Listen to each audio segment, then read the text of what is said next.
here we are tonight on Writer Groupie with Mary Buckham. Mary, welcome. I'm so excited to have you. Thank you. I'm really glad to be here. Being a writer is a lifelong journey for a lot of us. Some people get started real young and they go till they die. And then some people don't get started till they hit midlife and don't have children under the rooftop anymore, which is kind of where I was. I started when my kids were old enough for me to push outside and say, go play, without having to be right up under me. And I didn't have a computer at that time. My husband brought me a computer home one day and said, now you have no more excuses. Because he knew that I really did want to try and write. And so I'm excited to have you on because you've written a lot. And I want you to tell us about your writing journey.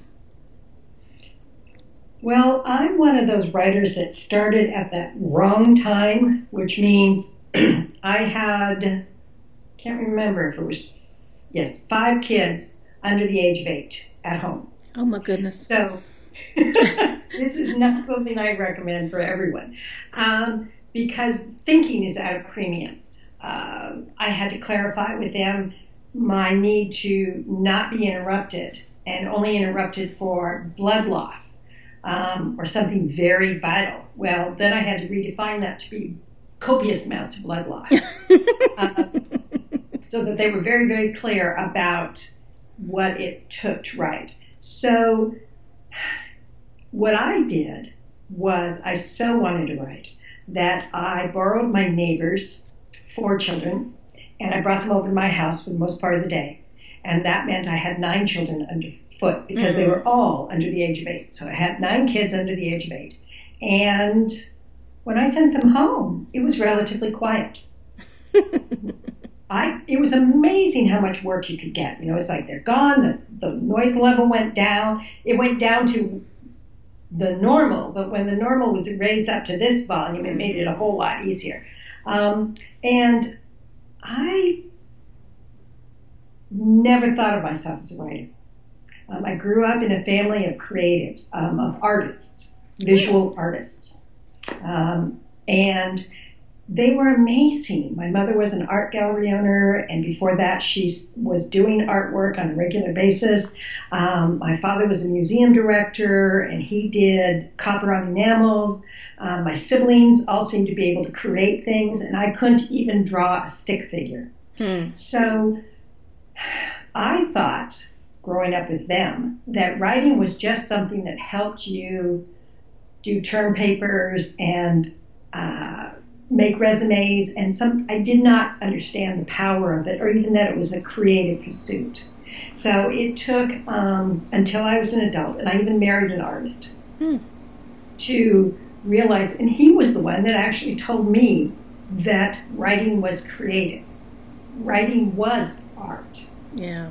It's like, well, nobody gave me that message before. So it took me a while to warm up to it and to understand what that meant.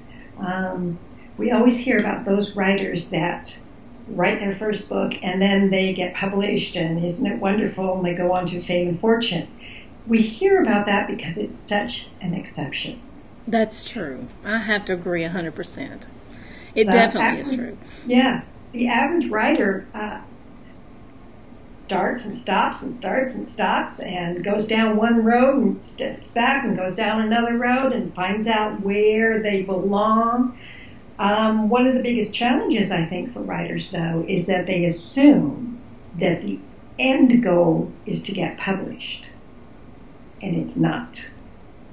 Wow. That's powerful. That's very powerful, Mary. If that is a means goal, it means that you're in that game and the goalpost just got moved. Yeah. And too many writers, they think in terms of writing as opposed to do they want to publish or not. So that's a big decision right there, because writing for pleasure and writing for a small audience, a family, it's wonderful. And there's nothing wrong with that. But once you make that decision and you want to write for publication, you're stepping into a different game.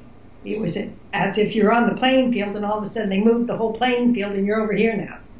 Man, that's powerful. I wish you had told me this like 10 years ago, maybe. Because, I mean, really, when I first started writing, that was all you heard from other writers was publish, publish, publish. Agent, agent, agent. House, house, house. And so, you felt this kind of clamp on your head, buckle down, get it written, and submit it. I mean, that was the thing. And so, looking back over my journey, listening to what you just said, I really feel like, I might have rushed the process. I tried to publish when I really wasn't ready for publication. Do you know what I'm saying? I mean, absolutely. And anymore, that's actually easier to do now, to make that very natural mistake, to think that because you've written it, it is ready. And without getting the whole reason, we talk about agents and editors as these big, scary, horrible, awful people, the gatekeepers. But in reality, they're there to help save us too, so that they can help groom us and prepare us for, it is not simply about this book. Right. It is about the career. It's a business. And too many writers get into it thinking, well, I wrote the book, okay, that's it, without realizing that was great. It may have taken you 10 years to write that one book, but now you have to replicate that process. In traditional publishing, in a year, you'll have to replicate that, finished. In independent publishing, probably 3 to 4 months, you will have to replicate that while you're doing the marketing and broadening your base of readers on the current book. Yeah. So it becomes quite the juggling act for writers, one that is can be done if you know what you're getting into. Yeah. Oh, and you, bless your heart, how many books have you written? That's kind of like asking the names of my kids. I have no idea. I think last year I put out 7 or 8 books and 2 novellas. Well, that says it all. If you can do that in 1 year, then you have a whole slew of books. And I'm looking at the ones behind you, and I'm saying, okay, your genre is urban fantasy? Urban fantasy is this, and this one over here, Invisible Secrets. This is the last one that came out, and there'll be another one coming out this month. And there are 3 novels in this series. Oops, that one, Invisible Magic. Alex Nosiak, 3 novels and 2 novellas. And with this, there's 2 novels out and 1 novella. So they're part of the same world, but 2 different protagonists in that world. And then I also do young adult.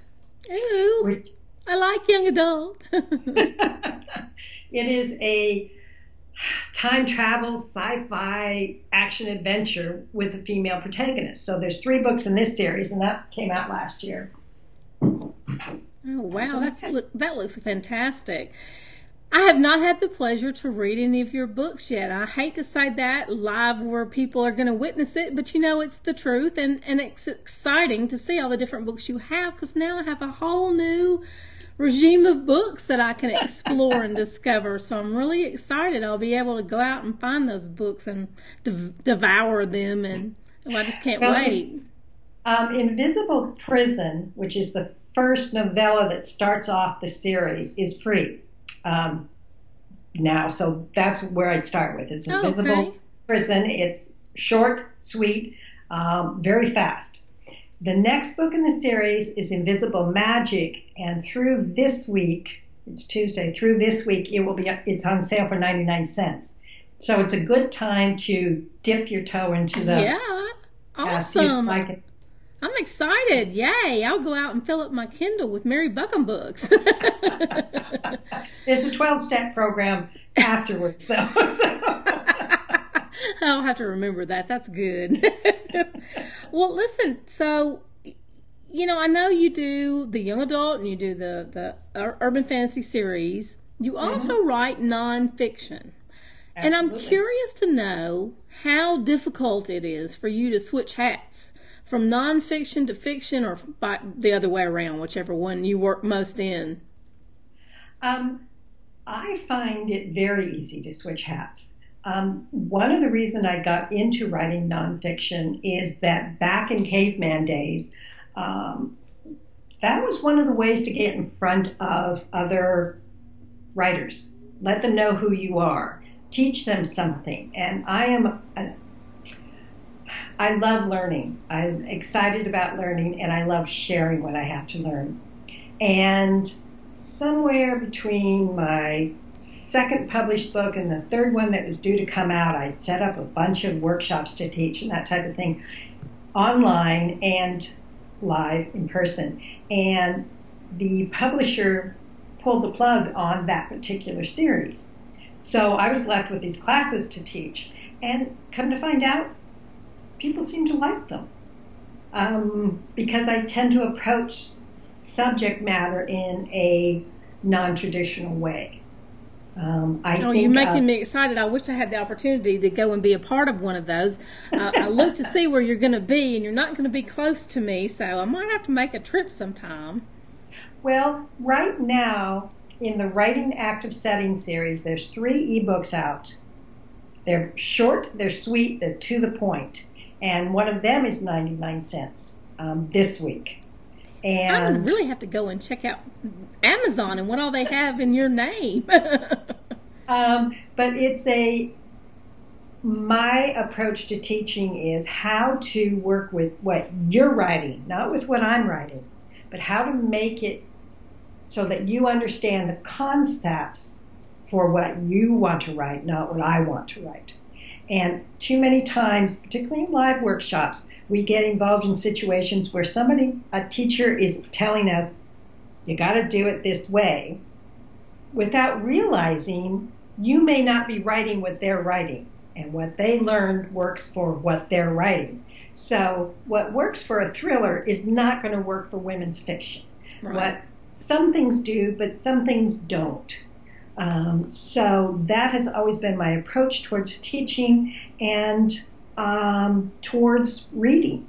How would I let somebody know this about if they were writing this type of book? This is what's happening here, and it's going to be different from what's happening over there in that different type of book. What is your usual crowd size when you have a workshop in person?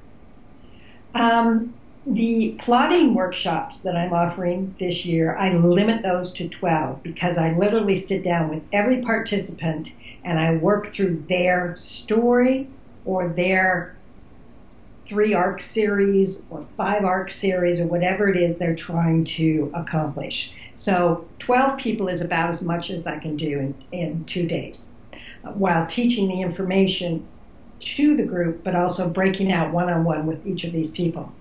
Other workshops, they can range from 50 to 450, depending on the topic and depending on the location and the event. So, how did you feel the very first time that you presented a workshop in person? I got to hear this experience because some writer friends and I are thinking about developing a workshop. And I'm not a face-to-face person. I mean, this is face-to-face as I get. I haven't done a whole lot of in-person events. I've taught some classes with some high school students, and in March I'm going to be a panelist at a con. So I want to know what it's like to stand in front of a group and teach a workshop. How was that for you? Well, when I started out, I was initially, the first public speaking event I went to was actually, I had a nonfiction book being published, and I was the reader. So I was reading it, and I swear my voice quivered every 2 seconds. I was so nervous that I forgot how to spell my name in the book. So it's scary. It is, and that helped me see that This is someplace I want to expand on. This is how I can expand my comfort level. If it's scary, that means move toward it, not away from it. You're a brave woman. Do it in incremental measures. Teach first amongst a smaller group of people that you are comfortable with, and ask for feedback before you jump into a group that can be intimidating. So, for example, you might teach at a smaller writing venue if it's a writing type of craft, and then bring it to a larger venue. So give yourself that opportunity to practice it and to play with it. When you do panels, you have to make sure that the panel is cohesive, which means that one person does not dominate, or one person remains so quiet that it's like they're just propping up that end of the table. Yeah, I've been to cons where they had that sometimes, and it's just it's really kind of a weird dynamic. And it makes the audience uncomfortable.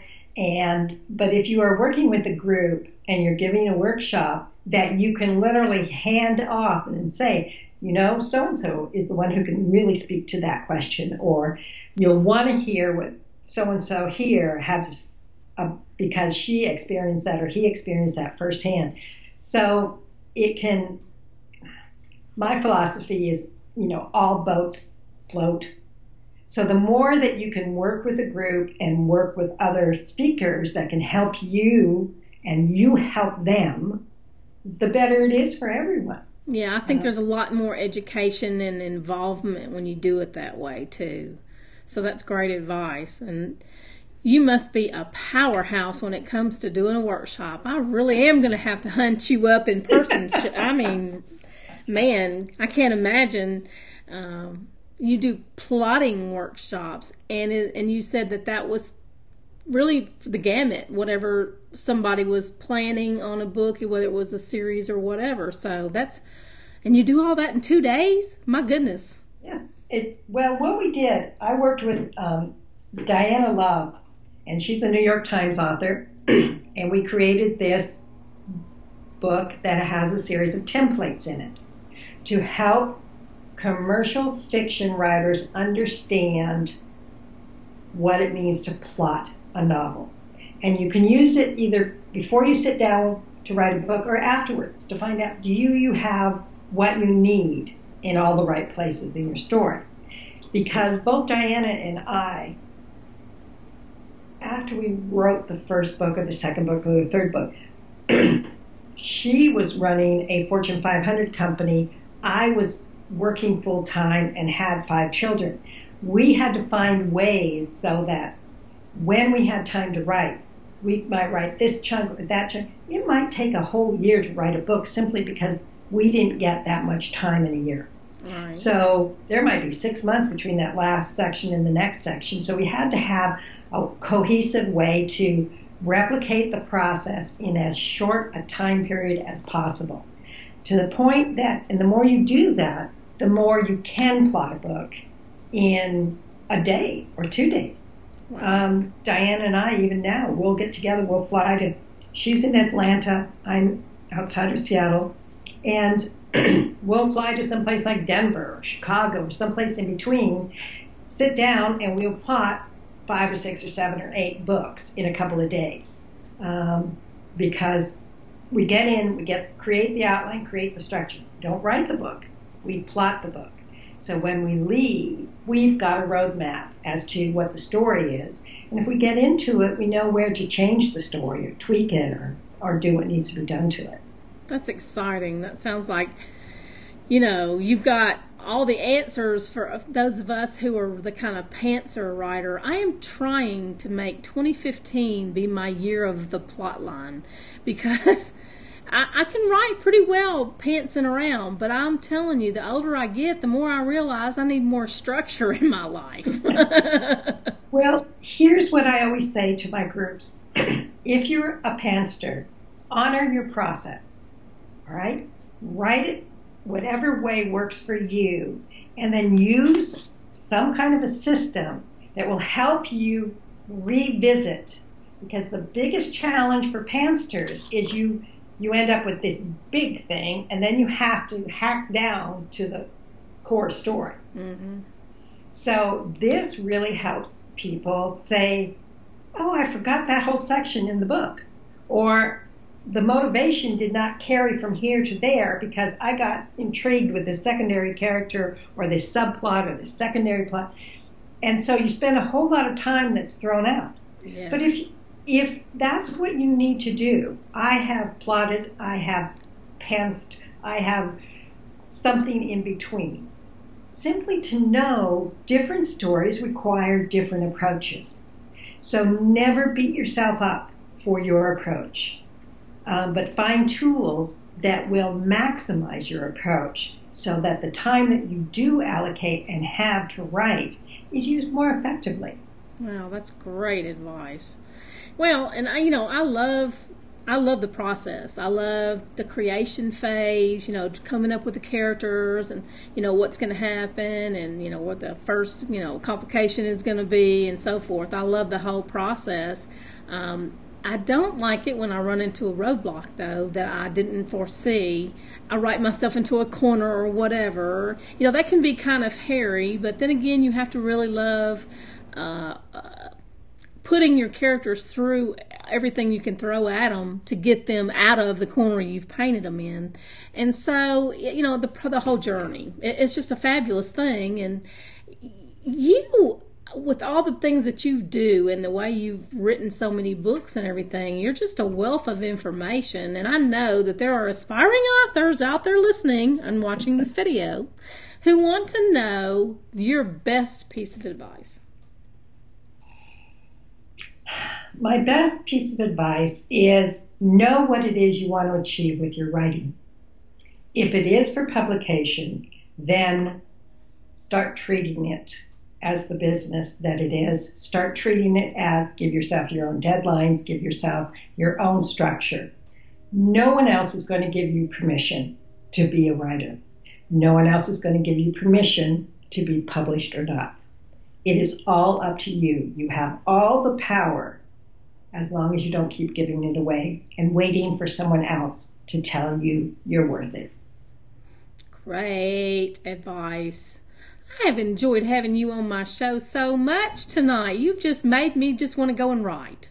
Excellent. I love that. That, to me, is a good workshop or a good talk, is when you're excited to get up and go put into action. So I would recommend for you, check out Writing in Active Setting Book 1. It's short.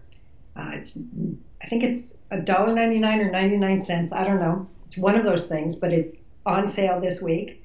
And if you want to find out what I'm writing, Invisible Prison is free, and Invisible Magic, the first full-length book in the series, is 99 cents. Oh, I can't wait. I just can't wait. Tell us where you're going from here. What's coming up for you, and where can my viewers find you? Easiest way to keep track of me is at www.mary, M-A-R-Y, Buckham, BUCKHAM.com. I tell people my last name is like a deer and a pig. I love it. Everybody except my in-laws. They usually don't forget it. And I try to keep that updated about at least the live events that I'm going to be at. This coming year, this weekend, I'm going to be giving one of my writing retreats in Phoenix. They'll be in Portland, Oregon, Columbus, Ohio, Hartford, Connecticut, and Canandaigua, New York. Those are the 5 locations. Those are limited to 12 people. The one in Hartford has 2 openings left, I believe. It might be down to 1. Some of the other ones, a few more spaces still available. But once they're gone, they're gone. And I don't know if I'll be doing that again next year because it does take a lot of energy and time away from my own writing. Yeah. But I will be giving live presentations in Denver, Colorado, Richmond, Virginia, Minneapolis, think that's, Spokane, Washington. I'm a keynote speaker there coming up in March. Every month I'm going to be someplace. And every month or every other month, I'll have another either writing craft book out or work of fiction out this coming year. Well, I got to tell you, my weakness is probably setting and description. For some reason, it seems like I must have some form of adult onset ADD, but I have trouble describing stuff to make it sound like something you really can see with your mind's eye instead of kind of the staid and easy way to say it, like it's a blue car. Okay, well, how else can you say it's a blue car? You know what I'm saying? And so your active setting is probably going to be just what the doctor ordered for my little problem, we'll say. It is, because you're not alone. And what I found is in teaching people and doing live workshops, I kept stumbling against this with people who were having challenges. And they were having one of two challenges. Either they gave information that stopped the forward momentum of the story and was like a chunk of pacing swamp that it just slowed everything down. Yeah. Or they assumed the reader saw what we as an author knew was going on. Well, of course I know they're at the top of the building, but we never put it on the page. Mm-hmm. And so the reader is left going, where are they? How much time has passed, etc. Each of the writing active setting books covers 4 to 5 issues that create speed bumps for people. And right now, this is the book form. It's green cover. And there's also a box set that all 3 of the small books are put together in one set. That's going to go away here soon. And the only reason is Writer's Digest actually came to me and wants this book for their, yes, so they're I'm going under contract with them, and bless your heart, you are the luckiest woman alive. She just hit the lottery, and she acts like it's no big deal. Well, the thing is that it will go up in price is the challenge. Right. So I want to let people know about it. Is until I sign on the dotted line with that contract, you can still get it in a print copy like this, or you can get it in a 3-box set, and I think it's under $10. I'm trying to keep it $11, somewhere in there. Awesome. But once it is purchased, it'll probably go up to $16, $17. Yeah, I'm sure. But it has made such a change for writers. It is so fun to see what they've been able to do once they understand how to make setting work for them instead of against them. Something I neglected to say at the top of the show was that you're a best-selling author. You are a USA Today best-selling author. You have a lot of cred. How does that feel? I mean, every author says, I want to be there. I want to be that person. How does that feel to be that person? Well, to tell you the truth, I've heard this too with a lot of writers. What do you want out of your career? I want to be in the New York Times. I want to be a USA Today best-selling author. And it's like, are you willing to put the time in and do whatever it takes to make that happen? When that particular credential arrived for me, I was actually standing in a cancer ward at a hospital, and my husband was undergoing surgery. And I got a call, and it said, you're a USA Today best-selling author now. It's like, that's nice. Gotta go. So the moment passed, and it does give credentials, but what the credentials really are is not in that designation. It's the years leading up to that. It is all the workshops you've given, all the people you've taught, all the books you've written that never saw the light of day, but you kept going and kept going. So it is something that is possible for any writer, because if I can do it, and trust me, I dangle my participles. I'm allergic to commas, so I forget to put them in. I'm so glad to hear you say that. And I suck at spelling. Every day it's like, how do you spell this word? Also, I never learned to type. So I type two fingers style. And you've look at all the books you've turned out typing that way. Yes. So that's what I'm saying. If I can do it, then anyone can do it. And I believe that. They do have to be diligent. They do have to work and do whatever it takes, and they can get there. Stickability. I don't know who penned that term, but that is the best term that I've ever heard for a writer. You gotta have stickability. You gotta be in it for the long haul. You can't just say, "Oh, I'm gonna write a book and make $1 million." I mean, it just doesn't happen that way. And if it does, like you said, that's the rarity. That's the anomaly. That's not the norm. And that's, unfortunately, most of us don't know that until we've been in the game for a while. Yeah, and realize, that's true. Because even those books that are published, their first chance, first try, it's not the first draft. Yeah, that's right. There may be 25 drafts that it took to get to that point. It's true. So, more power to people who manage that, but we want to believe that's the process. And it's kind of like assuming that because a child can go from being 4 years old and playing Chopin, that every child should be able to do that. And it's not true, but that doesn't mean that you can't play Chopin. Right. It just means that you might have to take a little longer getting there. You might have to spend a little more time at the keys practicing. You might have to type out a few more words than the average bear. But it doesn't mean that it's not for a good purpose. Right. Everything, there's nothing that goes wasted in a writer's life, including those dry periods in between selling this book and selling that book, or it's all positive if we can look on it as that. Have you ever given yourself an opportunity to have a dry period? I had a dry period when there was traditional publishing because the books that I were writing, very strong female characters, and the publisher pulled the plug on that particular line. There was no place else to sell those books. Wow. So there was a long dry period. But I kept writing, and I kept getting out there, and I kept being around.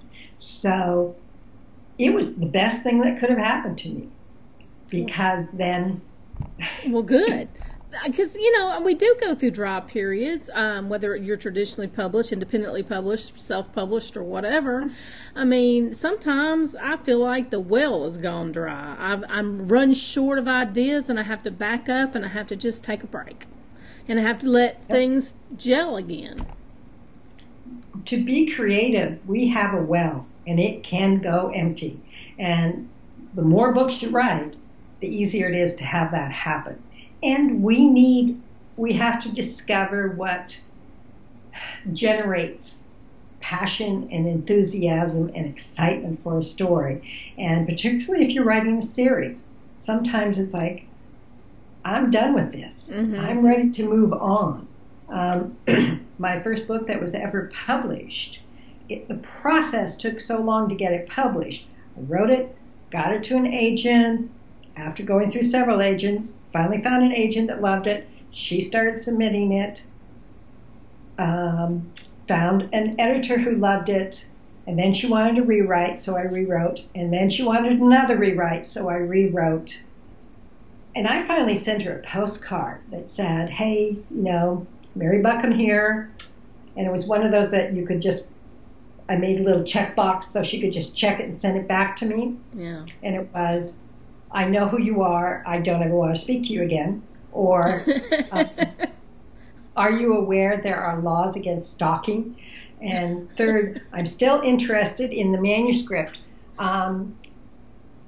But you will have to rewrite it because it's been here so long that they're going to have sex in wheelchairs and walkers now.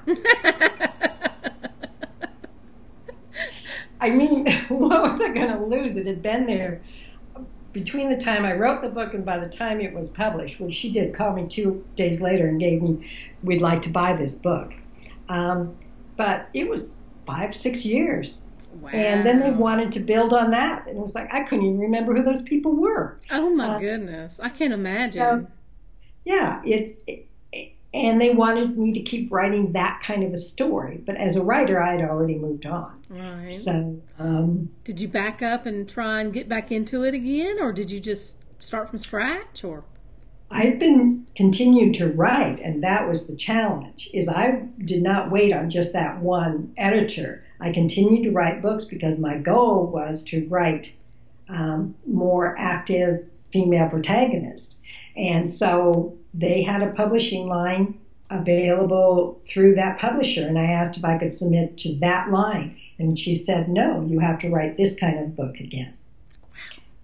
And I said, okay, if I do, and I wrote one, the editor had changed, the senior editor, and she didn't care for it. And so I said, okay, I'll write another one, and you had to submit a full manuscript, you couldn't submit a partial.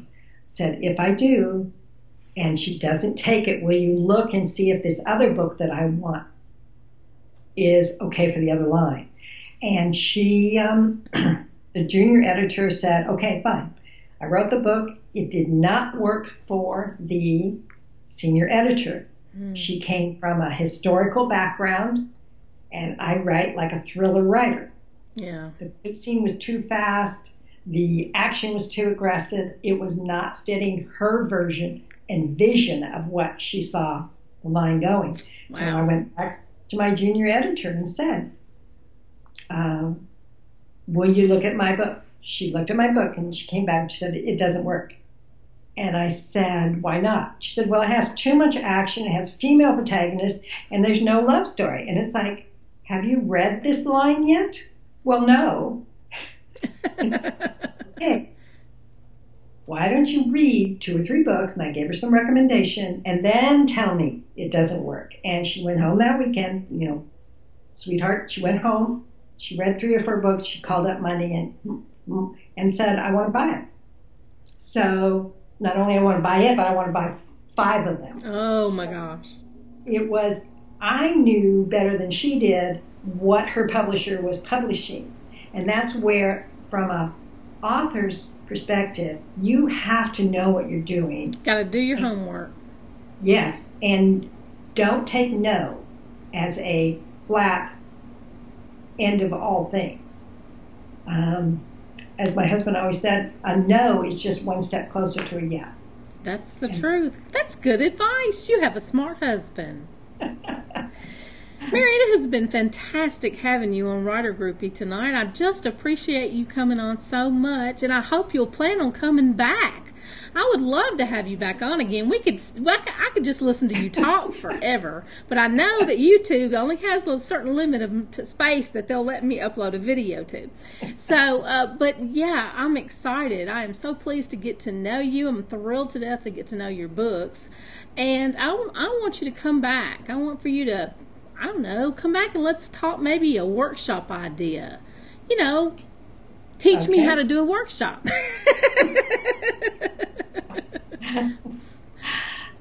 In the meantime, like a challenge. Yeah, in the meantime, I'm going to pick up your setting books and stuff and get some information on what you're teaching. And man, I just appreciate writers like you who are out there just spreading the wealth. Well, to me, that's it. I came up again through the dark ages when there was not a lot of opportunities. They were writing books, but you read the book and then it's like, well, I think I'm doing that, but you don't know. And so, again, my approach is try this and go there and then try that. And so it's a kind of a more systematic, organic process. So I hope it works for you. There's another book out on writing active hooks. And there'll be a new one out by next month, and then I'll be writing one on body language. So maybe I'm going to have a whole shelf devoted to Mary Buckham books. I can see that sticking out. It's a 12-step program, I tell you. Well, Mary, thank you so much for coming on. I'm going to stop our process here. But I just want for people to know that they can find you at marybuckham.com.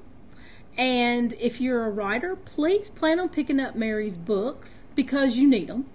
If you're a reader, please pick up Mary's books because you're going to love them. And if you're just a curiosity seeker, please pick up Mary's website. You'll find everything else. Excellent. Mary, thank you. All right. Good night.